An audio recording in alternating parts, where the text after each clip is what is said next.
guys, welcome ulit sa channel ni Kuya Marco. So kung mapapansin nyo ngayon ay mayroon akong gamit na microphone. So ito yung binili ko sa Shopee. Etong ginagawa niya ay nagtatanggal siya ng mga unwanted noise. So ang naririnig nyo lang talaga sa akin ay yung boses ko. Yung mga katulad ng electric fan na katabi ko, hindi nyo siya naririnig. So ito yung kagandahan nito. So gumamit ako nito para mas maganda ko masabi sa inyo yung mga information or yung mga experience ko sa mga vlog ko. Okay. Ano nga bang nangyari kay Kuya Marco 2 weeks ago? Kasi hindi na ako nag-upload ng mga videos. So ako po ay na-aksidente sa motor. So yun po ang pag-usapan natin ngayon sa aking vlog. Hello guys, kung bago ka lang sa channel ko, click mo na ang subscribe button at ang bell button para notify ka sa mga new videos ko. So, nung time na yun, 2 weeks ago, is ang balak namin talaga ay mag-break-in ng motor ko kasi nga bagong-bago pa lang siya. Gusto ko talagang i-try yung speed limit niya kung para mas maganda daw kasi yon para makita mo or matry mo kung may problema ba yung motor mo. Kasi bago nga. So, papunta kaming noon sa Tagaytay sana. So, kami mga grupo ng motorista. Nung una ay maganda naman yung flow ng aming pagbiyahe. Yun nga lang, pagdating namin sa Tagaytay, dun sa may parting Kasili na paakyat, hindi kami pinapasok kasi parang hindi pa ata pwede nun. Kaya bumalik kami. Nung pabalik namin sa Bunggo, sa Bunggo na sana yung next namin destination, hindi kami natuloy. Bakit? Kasi nung papunta na ako, yun, masyado akong nag-overlook sa side mirror ko. Siguro mga napababad ako, yung takbo ko nun ay mga 60 kilometers na.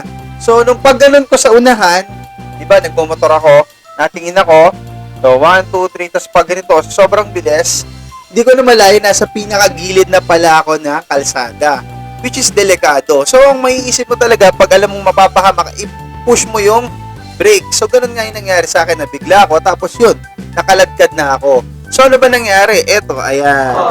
Ayan po ang nangyari sa akin. So, huwag nyo pong gagawin yun, guys. Kapag po kayo nagmomotor, dapat, mas focus nyo talaga dapat sa unahan. No? Pero, kung huwag naman kayo maghaharurot ng sobrang bilis, kung titingin kayo sa side mirror, kasi usually talagang safety naman talagang ginagamit talagang tumingin ka sa side mirror. Kasi minsan, baka pagharurot mo, may humarurot din sa likod mo, so, aksidente yun. Yung talagang purpose talaga ng side mirror. So, makikita mo yung nasa likodan mo. Pero, dapat, kung titingin ka, huwag kang magbababad. Kasi, ang focus mo talaga dapat yung unahan. So, kung mabilis ang takbo mo, huwag mong gagawin yun. Dapat, kung titingin kang ganyan, mabilis lang, o kaya naman, babagalan mo yung silinyador mo, tapos tumingin ka ng pakya. Para at least, hindi ka mapunta ulit dun sa pinakasulok. Kasi usually, alam nyo po, ang motor, pag hindi ka nakatingin, tapos dinadrive mo, gumagalaw po yun unti-unti pa kanan or pa kaliwa. Yan. So, talagang bubunggo at bubunggo ka. Yun yung unang lesson na natutunan ko sa pagmumotor. Tapos, pangalawa naman ay peer pressure. Diba? Hindi mawawala yun sa pagkakaibigan, yung medyo paangasan. So, ako medyo siguro na pressure din ako sa mga kaibigan ko kasi parang bihasa na sila magmotor ako baguhan pa lang. So, yung peer pressure, nakakaano talaga siya na ma-push kang bilisan mo palalo magpatakbo. So, kung hanggang dun lang ang kaya mo, huwag mo i-push. So, pangalawang lesson ko, peer pressure. Kung kayo man ay sasama ka sa mga grupo, sana maunawaan na mga grupo mo na hanggang dun muna ang limitation mo kasi bago ka pa lang. Lesson number 3, dapat huwag kang maglalagay ng cellphone sa bulsa. So, yun na nga nangyari sa akin nung during nagbalabag ako, syempre, nagbablog na ako, hindi ko tinanggal siya sa bulsa ko. So, napaka-careless ko nung time na yon. So, anong nangyari? Ayun, basag ang aking cellphone. So, syempre, nakakaiyak siya, di ba? So, kabibili ko lang din nun, tapos nasira agad. Ang nangyari sa akin, after kung ma-aksidente nga, actually, hindi ko mo pa naramdaman yon. So, medyo may impact talaga daw siya kapag ikaw ay na-aksidente. So, napatayo pa ako sa kanya. Tapos, tinanong ako nung mama, hindi na ako nakapagpasalamat. So, kung nanonood ka man, sir, at napanood mo tong vlog ko, maraming salamat sa iyo kasi itinayo mo ako. tiningnan niya kung okay lang daw, tinanong niya kung okay ka lang ba, gana, tapos tinayo niya yung motor ko, tapos sinistan niya. So, hindi siya nagdalawang isip. So, yun ang nakakatuwa sa ating mga Pilipino, napakamatulungin natin. So, binalikan din naman ako ng mga kasama ko, tapos yung mama ata na tumigil, para nagmamotor din siya, sinabihan yung mga nauna sa akin kasama ko na bumalik kasi na-accident yung kasama niyo. So, yun. So, ang nangyari sa akin, nagpahinga muna ako ng konti kasi medyo nahihilo-hilo ako, sinabi ko sa kanila. So, normal pala yun, no? Wala naman akong bali. So, naigagalaw ko lahat. Talagang gas-gas sa lahat lang ng balat sa kamay, tuhod, siko, tsaka tuhod. Ano pa ba?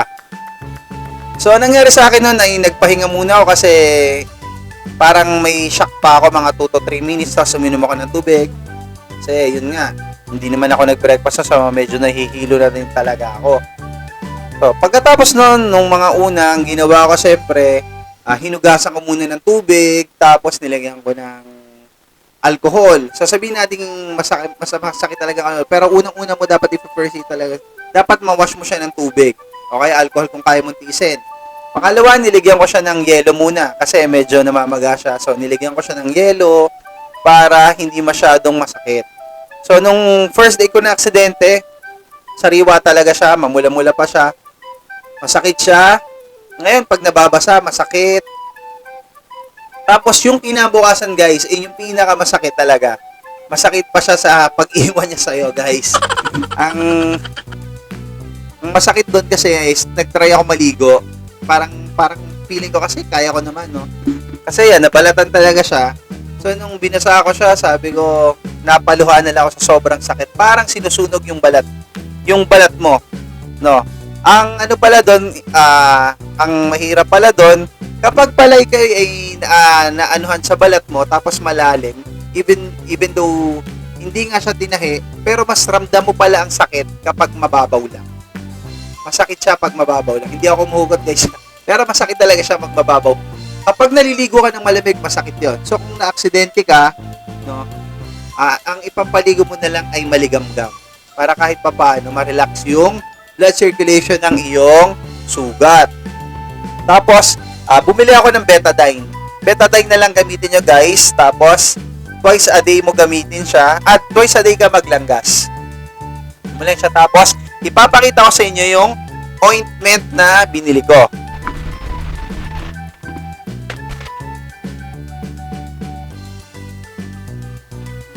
Eto siya, guys. So, syempre, bumili ako ng eto ng betadine, ha. Ayan. Simpleng betadine lang naman siya.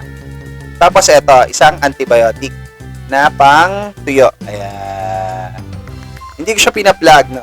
Kasi hindi naman ako sponsor na ito. Pero gusto ko lang i-share sa inyo. So, kinabukasan ng ginawa ko talaga, naisip ko ay magpa-check up na sa doktor. Huwag na kayo mag-alinlangan ka. Para mas maganda kasi masilip yun ng espesyalista. Kasi, na-aksidente ka.